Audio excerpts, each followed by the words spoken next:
everybody. Hey, Michael, how are you? Hi. Good, how are you? Good. Well, for anyone else celebrating Lunar New Year out there, Happy New Year. Happy New Year, Glenn Fa Choi, or Gong Si Fa Chai. My Chinese is horrible. He tried. I'll let her. Yeah. Well, welcome to Behind the MasterMinds, episode 37. Yeah, it's a lot. Also, just letting you know, we are streaming live on Facebook, YouTube, and now Twitch as well. Yeah, I just want to try it. Yeah, we'll see what kind of gamers on Twitch are interested in board games. I mean, you know. Well, no, everything actually. Board games. Michael, are you on Twitch? I am not, but there are some people that actually wanted to read our letters on Twitch, so I'm sure there is an audience out there for it. Yay! Okay. Awesome. Well, let's get started with the show. Yeah, Michael's from Letterjoy, but before we introduce him, let's announce the raffle winners for episode 35 of our show with Patrones y Escondites. Okay, try. For the UNMEMORY app, and we're picking 5 lucky winners. Yeah, so I mean, remember fingers. to check out their game though. UNMEMORY available on the App Store, Google Play, and the Stream. Yeah, if you're feeling lucky, type in UNMEMORY. Come on, let's see. Come on, wait, are we going? Oh yeah, we're going. To do this all right, here we go. now. Okay. The first winner is Matthew. Matthew. Oh, just type Happy New Year. That's what you get. Happy New Year to you too, Matthew. Congratulations. All right, I'm not just gonna keep doing these drum rolls. I'm just gonna let. Yeah. All right, next one. Anna Marie. Anna Marie, congratulations. Quite lucky. Yeah, she's been on. Yeah. Third winner is Krista Jones. Krista Jones has been with us, I think, from day one, and she's been a great supporter of our show. Congratulations, Krista. And who else? Let me guess. Eric, actually. Eric, congratulations, Eric. Yeah, he needs to go. I need to buy a game more so he can show. Yeah, buy a scratch off and a lottery. We do have one more. Last but not least, Angela. Angela, congratulations, woohoo to you. Yes. All right, now that we got that exciting news out the way, 5 lucky winners. Congratulations one more time for the UNMEMORY game. It's so great. You're gonna love it, and then you're gonna be able to backtrack and find out who the cold-blooded murderer is. Yeah. All right. So Letterjoy has generously offered our audience as well as a discount to use for their next 7 days. So if you want to subscribe to their venture, use Escape10 for 10% off until February 19th. Yeah. Oh, all right. I should just add I thought we were discussing Dear Holmes, so I can make that work for Letterjoy too, but the code is currently only going to work on dearholmes.com. Oh, okay. Sure. Is it .com or .co? I can fix that right now. It's dearholmes.com. We own Letterjoy.com too, but okay, let me adjust that right now. Sure. I actually have that question later, but we'll discuss about that. So I'm gonna introduce Michael first. Michael is the founder of Letterjoy, who specializes in mail-based literary experiences. He founded the company in 2017 while studying at the University of Chicago. A year into the business, he launched Dear Holmes, an interactive monthly mystery game which plays out in real time through letters in the mail. Yeah. Prior to Letterjoy, Michael found Morning Short, a popular newspaper and podcast for people looking to read more fiction. Dear Holmes is produced by Letterjoy in partnership with MX Publishing, the world's largest publisher for Sherlock Holmes fictions and based in Washington, D.C. Yeah, a lot of Sherlock Holmes. A lot of Sherlock fans out there for sure. Yeah. Right? So let's get on with the questions. First question for you, Michael, is, all right, first of all, I'm going to get my curiosity out of the way about the name of the company. So is Letterjoy the parent company and Dear Holmes is just a subsidiary? I know you mentioned that there are other themes like Benjamin Franklin, Clara Barton, George S. Patton on your website. So do you have separate names for those series as well? So right now we have 2 brands. We have Letterjoy, which is focused on teaching people history through historic letters. And then we have Dear Holmes. So right now, everybody who subscribes to Letterjoy gets the same letter every week. But we vary it by month, so we choose a different theme every month to give people variety and to kind of focus in on a topic without, to give people a nice sense of the topic. Dear Holmes is a separate brand, but it's under the same umbrella. And then we're working on kind of creating some extensions with that too for younger readers and for readers looking for more specific types of puzzles. I mean, we do include some decoding in some of our mysteries, but I think that's something that has a very specific and passionate audience. So we might want to do a very specific and more difficult code I guess, puzzling and decoding. Right. So just curious, the two we got, which is the A1 to A5 and B1, B5. I mean, it was obviously in the Sherlock Holmes category, so that would be your Dear Holmes category, right? Like that's what we got. Okay, Yeah. got it. And then the Letterjoy has letters that are actually real letters from like historical figures. Correct. And those are part of Letterjoy's category. Oh, okay. Right. Interesting. That's good to find out. Yeah, Angela said she actually got her dad a subscription of Letterjoy for Father's Day last year, and they were awesome. They all enjoyed reading them. Aw, look at that. Nice.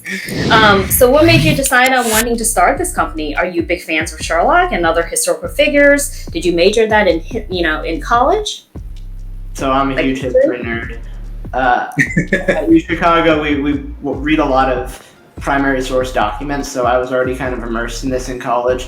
And I went to my mailbox one day and it was empty because nobody sends mail to 20-year-olds. So I thought, man, it would be really cool if I could read the letters that I was seeing in class, like as they were originally received. And then I was also a huge mystery buff, so it just made sense down the line to kind of extend into mysteries and interactive fiction. Right. Yeah, who doesn't love receiving mail these days? I look at all these puzzle people. They're just like, oh my god, the only thing I'm waiting for per day is like the mailman. Yeah. Like that's So my Exactly. I'm every a big day. fan of the U.S. Postal Service. You can't really see it, but my shirt is Postal Service. Yes, Oh, nice. big fans of postal service. It's like a kid during Christmas standing by the mailbox. Checking. Exactly.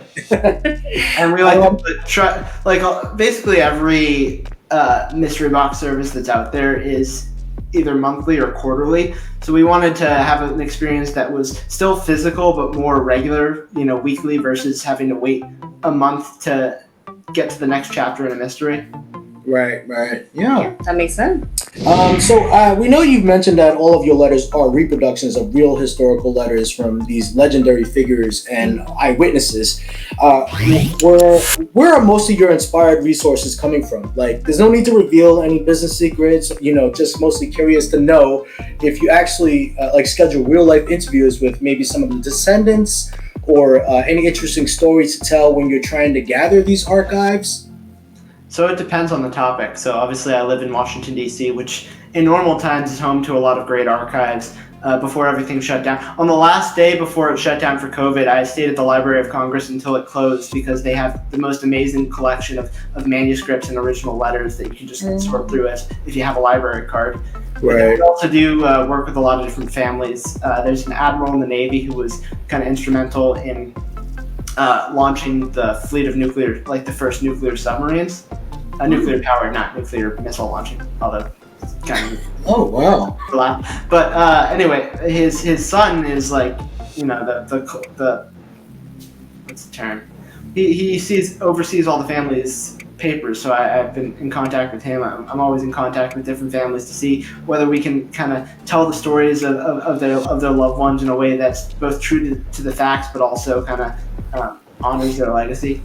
Usually, what is the response that you get when you do approach them? Usually, we try to always show that we're approaching in good faith and that we're trying to tell their story of their loved ones in a way that raises interest in them. So usually the response is pretty good. Right.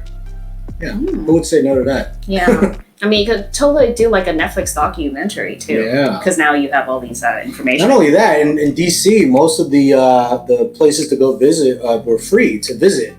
So there's a lot of resources, I think, just from being in the area to go and do research. And I didn't even know that you can actually go to we said the Congress Library, But that the Library of Congress has an enormous collection of manuscripts, and then National Archive is down here. There are a lot of great universities that have archives.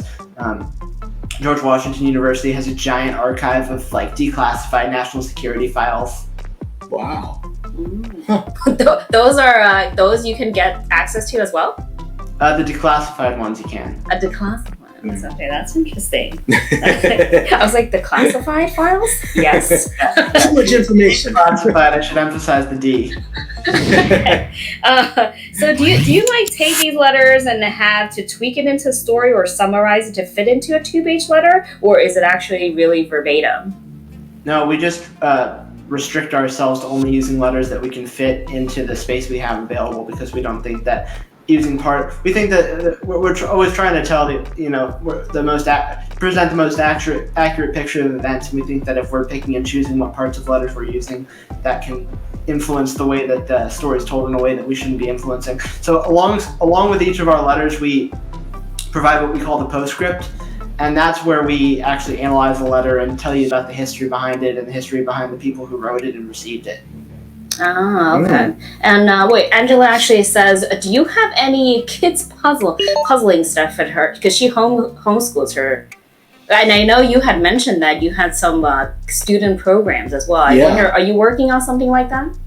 Yeah, so for younger readers, we don't have anything specifically for them yet. We are working with a couple of high school classrooms to present our mysteries in ways that teach kids about, or I should say, teach young adults about how to, how mysteries can develop, how mysteries are developed in mystery writing in general. But we're working on some puzzles for younger readers that are specifically made for them. Although we do have some very young people that subscribe to Dear Holmes, or that have been subscribed to Dear Holmes, and that receive our puzzles and send in their solutions. We've had 7-year-olds, 9-year-olds, but it's not common, but it does happen. We try to stay away from gruesome things that would make it uncomfortable for younger readers, but just the level of difficulty is hard for readers below a certain age. Right. You never know though, they spot a lot more stuff than adults that sometimes we can't spot. It's so obvious and hello, that's that letter, and then we would never be able to see it. Yeah, I think sometimes our thought process is a lot more clouded than a kid's. Do they send these in a drawing format, or is it actually written in a letter form to you too? So we get all kinds of letters from our members. I got a letter that was written entirely in code. So they took the code, the cryptographic language that the cipher that we used in a part of the mystery, and they used it to write their letter in response back to us. We get people who make up their own detective agency. So in addition to being sort of a competition where we'll judge people based on the quality of their submission, it's also kind of a creative writing interactive experience. That's fun. Yeah. They give you more work back to you. Yeah. After you send them more work. It would have been so cool if they had stuff like this. Everybody involved loves reading the responses, because it tells us, not only does it tell us that the mysteries are resonating, but it tells us where we can improve. One thing is we release a new mystery every month, so we're always tweaking the formula to make sure that we're sending better and better mysteries to our members every month. Yeah. Okay. If you guys have any more questions, please feel free to type it in. We will relay those over to Michael. So what's your fan base like? I mean, are there a lot of Sherlock Holmes fans, or people that just love history in general? I think you've also mentioned that you already have a fan that tried to replicate what you did. I think he's in Sweden? Yeah, trying to do what you did. I don't know what to call it. The replica. It's the Swedish version, Michael. This is going to sound a little vain, but everybody does it eventually, every once in a while. I Googled myself at some point, and I found an article in Swedish about a gentleman in Sweden who was inspired by what we were doing and decided to create a version in Sweden of what we're doing. So I thought that was very cool. Yeah, but we have a wide variety of readers. As I said, we have 7-year-olds. We probably have people into their hundreds. We have people who are doctors and lawyers. So we really get just about we get a really wide variety, and certainly wider than I would have expected, of people that read and enjoy our mysteries. Yeah. I think you should start reading. Everyone does love Sherlock Holmes, though. I mean, you can't go wrong with anything mysterious as a detective trying to solve stuff. I mean, it's always something fun to get into. For sure. I'm a huge Sherlock fan. Format. Right. Yeah. And if anyone would like to give Letterjoy pride, you can do so now by typing in "Send Sherlock to my Holmes, please." My Holmes, please. Make sure you spell Holmes. HOLMES.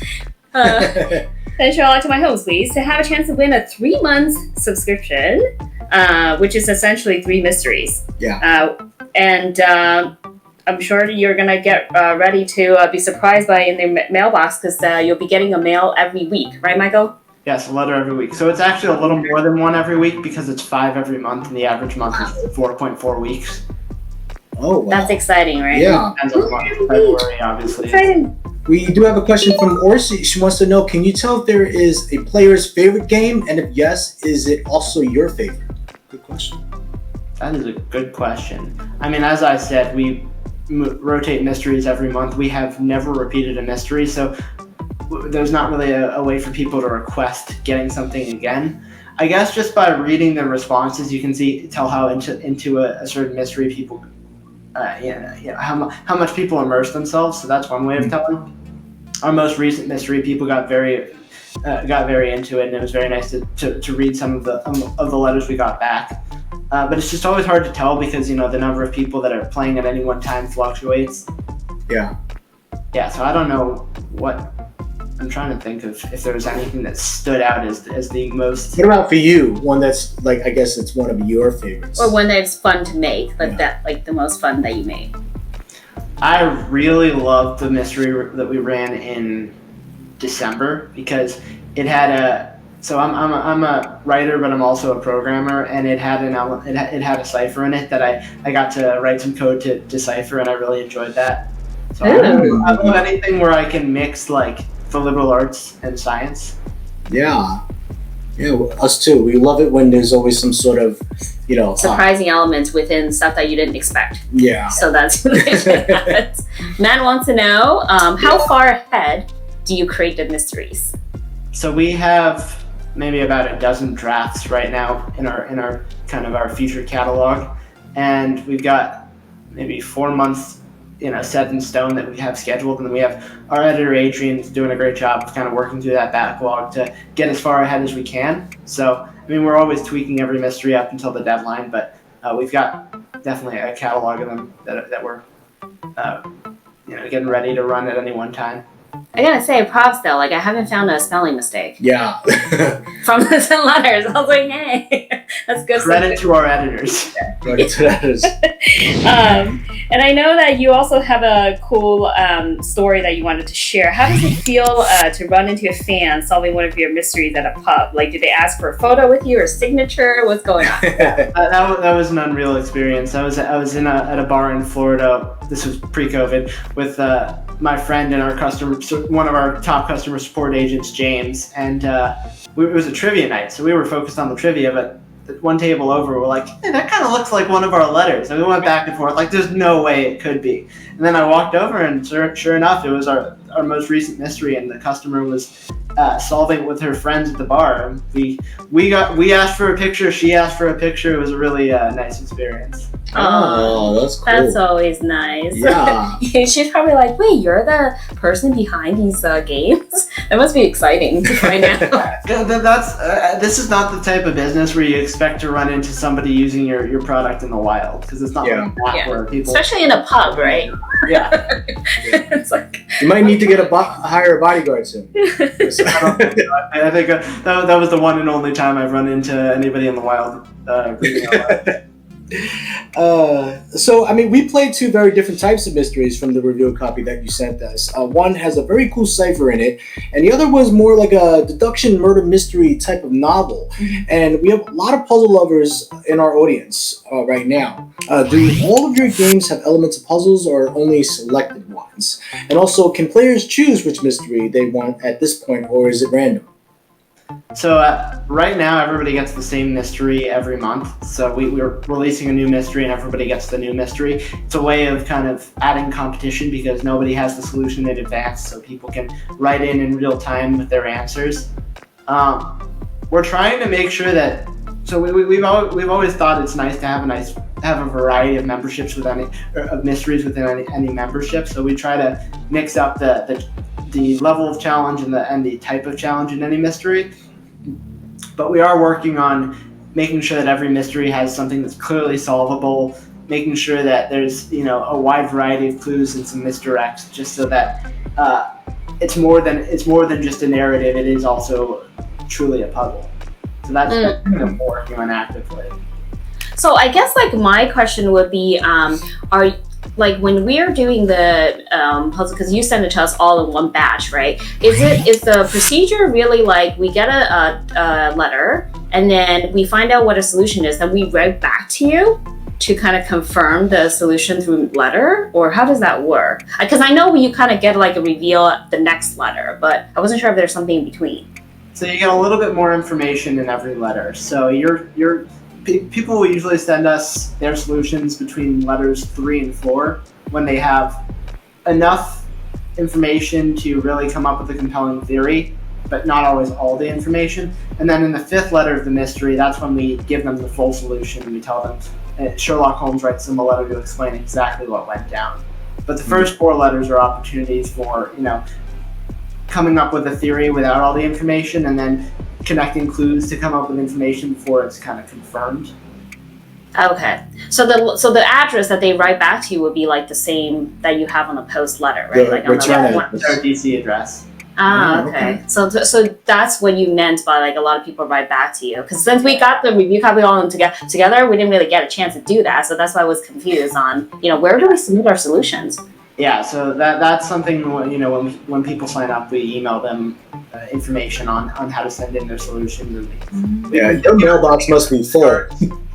You must have a full mailbox and getting plenty of mail. Yeah, I think our mailman. We're very nice to our mailman, but but it's definitely more than your average office. Yeah. Nice. So tell us about the featured detective competition. Like, what is that, and how do people enter, and what kind of prize is involved? Also, what's some of the coolest submissions that you've seen so far?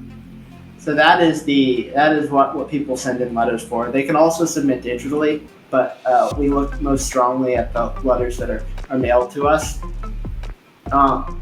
And basically, we just look at who sent us the most timely, accurate, and well-written solution to the mystery. We really like when people get into character, when they come up with a backstory of their own for the detective agency and extend the mystery and create their own sort of fan fiction. Mm-hmm. What are the prizes like? Yeah, what's the... It depends.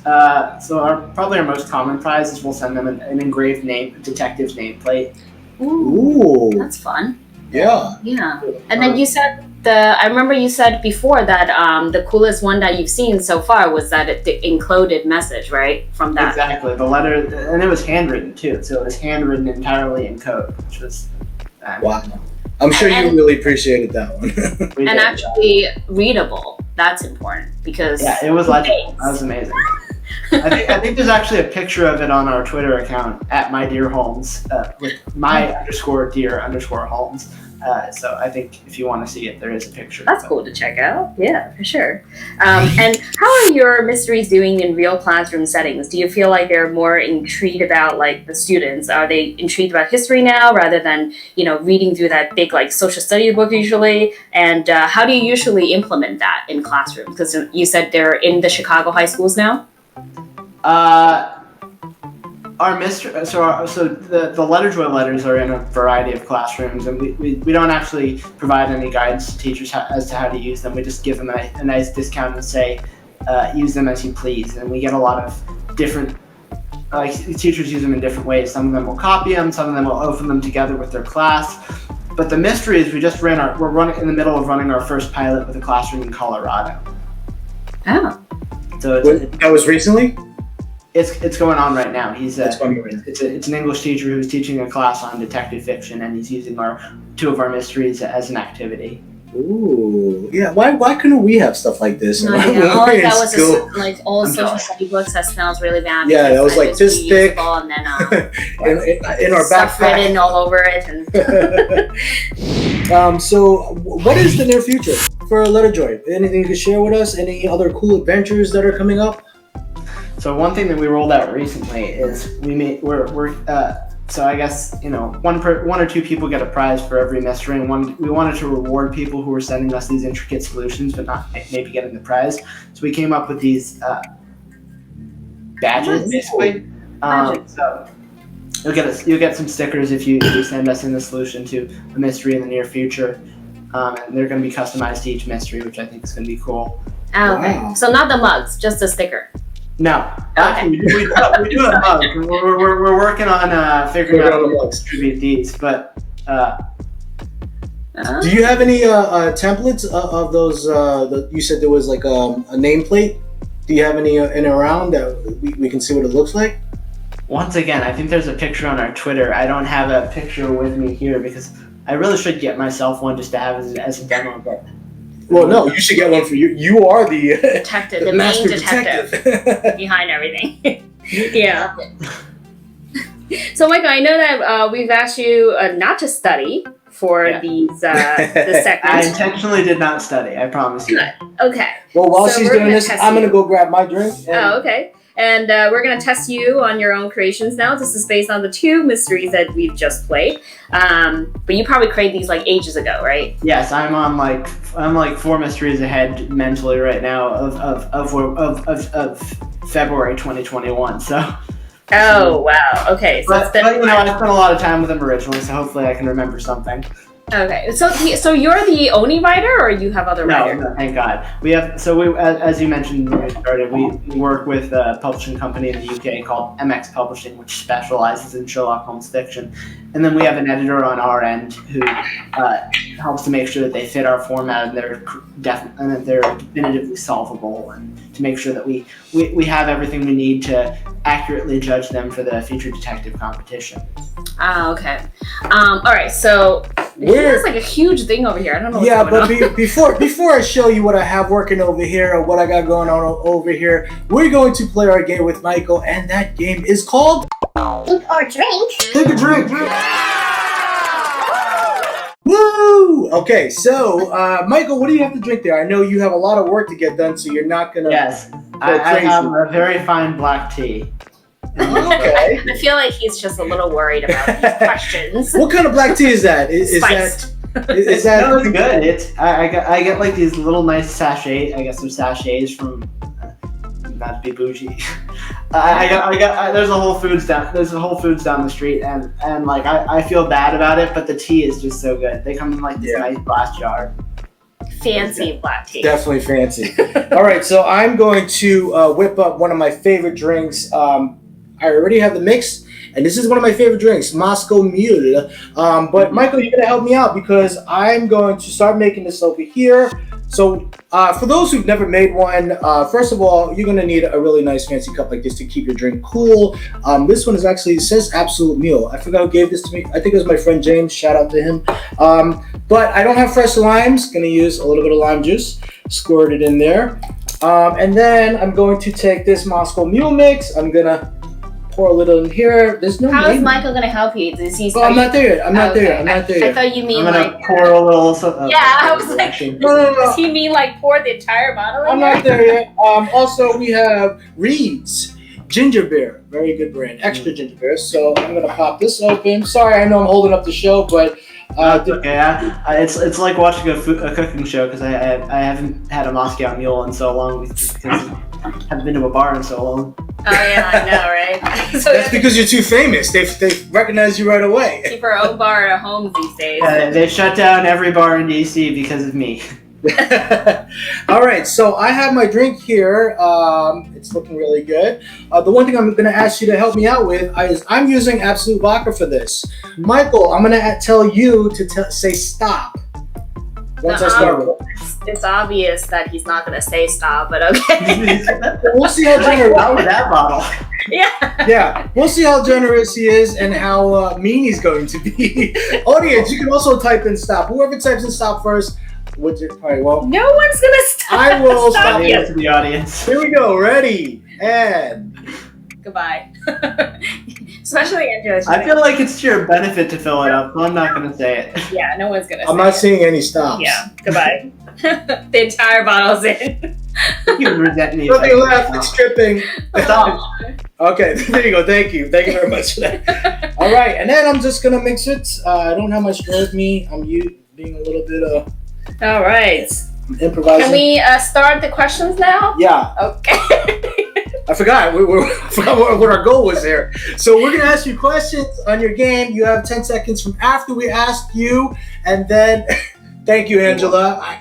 You can spell stop. I appreciate it. So you have 10 seconds from after we ask you the question, and All right. Our first. Okay. Our first question. First question. If you want him to, take a sip of that crazy, You got to get drink. these answers right. So, first question: what's the date on the first letter that Watson wrote to Holmes in the Morozevich case? Sorry if I butchered that. I have no chance.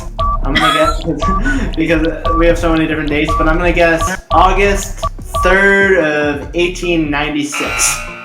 Okay. 1899. How off was he? The entire thing is wrong. You have not hit one digit, but you have to try. Well, I mean, you could have gotten the month right. We're off by 1 month. No. We have 5 different dates in every mystery, and we have probably 25 mysteries at this point.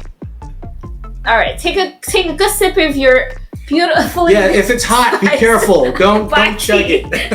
It's July 25th, 19. I promise you I'll have something alcoholic later too. All right, our second question for you is, in the second letter, how many years was the anniversary of Battle of Maiwand? Sorry, of what battle?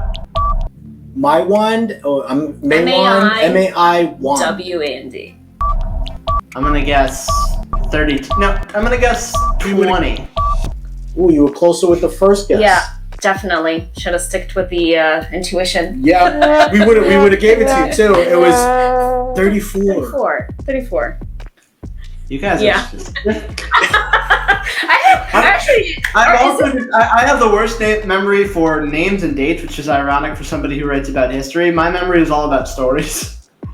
Is this actually a real battle? Probably. We do. Okay. If it's a battle, I would assume it probably is. Got it. All right. Okay, this one you should get. I think. I'm confident in you in this one. So here we go. Number 3. In the fourth letter, what club does Watson end up meeting Mycroft at? Oh, we have so many different clubs. No, it's because the most recent mystery, it was a different club. So I don't know. All right, starts with a D. Diagon. I was gonna go with Harry Potter soon. Diagon Alley. I should have studied. Actually, it's kind of close. It is pretty close. Diogenes? Diogenes? Oh, Errol! Hey, Errol came through for you. I will drink. Thank Errol for helping you out because he spelled it right and said it right.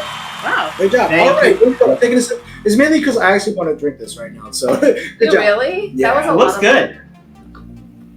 Of I'll drink anyway. Yeah.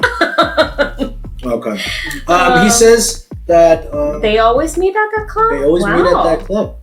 Okay, so I guess that's the famous club that they always meet at. Nice. All right. You got a fan out there? And yes, the audience can help Michael. I've got a book of Sherlockian terms back there because I can never remember the name of anything. It's just a dictionary of terms from the original mysteries. All right, so the next question for you is the logo, which is also the curator's grandfather's bust in the Margate Museum case. What direction is he looking at? Ooh. He's like, I hear Yes, he's looking to the left. All right, great job. That happened to be one of the letters that I had with me. You did that purely off of memory, so great job. Yes, I did it purely off memory, and afterward, I'm gonna pull up. I grabbed this one because I love it. I assume you guys probably have the same stock of paper. I love this columned stock of paper.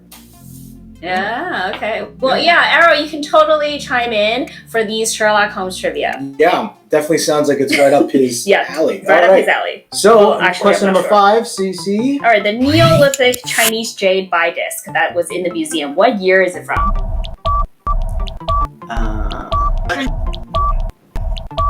These are definitely pretty difficult. 200 BC. That was close. He's just 1000 BC off. No, he said 200. He said 2000. That's the 200. Oh, you said 200. No. You are Way off. It's 3000 BC. But at least it's in the BC. Yeah, I got The ending Yeah, was he correct. got you know, let's drink together. Yeah, BC. Oh my goodness. All right. And those are my initials, by the way. So yeah. Okay, so we do have a bonus question for you. This is a really easy one, and you could probably guess it. So I'm gonna have you do. It's gonna be a color. I'm not even gonna time you on this. I want you to give us the color with a letter shift one of one word backwards. Sorry, I don't understand the question. Can you repeat the question? So I'm gonna ask you a question. We didn't ask a question yet, but he's saying that the answer is going to be a color. It's gonna be a color. So you just have to answer it with a letter letter shift back. word, one letter backwards. He's had already a few drinks, so she's talking over me, so that's why you can't hear me. Going to now talk over it. A letter shift of one backwards. Okay. So the question is, what color are the grandfather's eyes? Grandfather's eyes and the letter shift? Of one letter backwards. Well, first of all, what color are his eyes? What if he gets them wrong? Then he has to work really hard. Oh, that's true. Well, let's get you on the right track.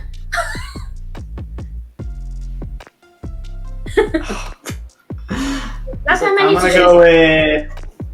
I'm just trying to think of a color that would be a likely letter shift. Green, blue, green. No. I heard you gasp when I said green. No, because the first one was correct when you said it out loud. So that's a green. Green was so the first before color. that. Blue. Blue was his second one. Oh, blue was the second. I just read the gap. Yeah. All right. Well, we'll drink together because we're really appreciated that you can play Think and Drink with us. Give it up for Michael. Awesome job. The good news is you can tell that I listened and I didn't study. That is true. And good thing you're not drinking alcohol right now because you would not be able to do any work later. Well, no, I think he has a lot of caffeine to keep him up to keep going with his work. All right, so one more time. Yeah, thank you, Michael. That was like taking high school history tests once over again, I suppose. I hope not that traumatizing. And if any of the audience came late into the show, make sure you check out Letterjoy. And in the next 7 days, you'll be able to use the 10% off code by using Escape 10 on. Well, now it's at the dearhomes.com. Sorry, it's not Letterjoy. Right, until February 19th of 2021. So you do have, 7 days to use that. And if you'd like to win a free 3-month subscription, then type in "Send Sherlock to my home, please." Please send it over. Yes. Don't you love my terms and stuff? She's getting creative with these raffle prize phrases. To enter for the raffle. And remember to watch the post-edited version of our interview, which will be available in a few days. Well, hold on. I want to do a quick check because everybody in the audience, do you have all the letters so far? If you do, give me an emoji, any emoji. If you have all the letters. I think Anne was saying that she found all of them. Except for one. And then she shared it with someone else? No, it's not a sharing Angela, do you have all the letters? Krista already found a few too. So, but anyways, in each of these episodes, you'll find one letter or one number that's hidden within the post-edited version of these. Collect all 20 to enter for the raffle to win Epic Escapes 3 games in 1 game box. And there's going to be 20 of these, right? So from 30 to 50 is where you're going to find them. Right. We already gave one answer away in one of the episodes, so it should be easy to follow now. Next Friday, February 19th, we will be speaking to the creators of Enigma Emporium. Yay! And I know a lot of you are excited to find out what Funny Pages is all about. So remember to tune in for that. Mark your calendars now. Remember to give us a thumbs up on the video and subscribe to our YouTube channel. And we will see you next Friday at 4 p.m. Eastern Time. Yes. Thanks, everyone, for tuning in. Bye, everybody. Happy Valentine's Day also, and a Happy New Year, Chinese New Year, everybody. Yeah. Thank you for having me.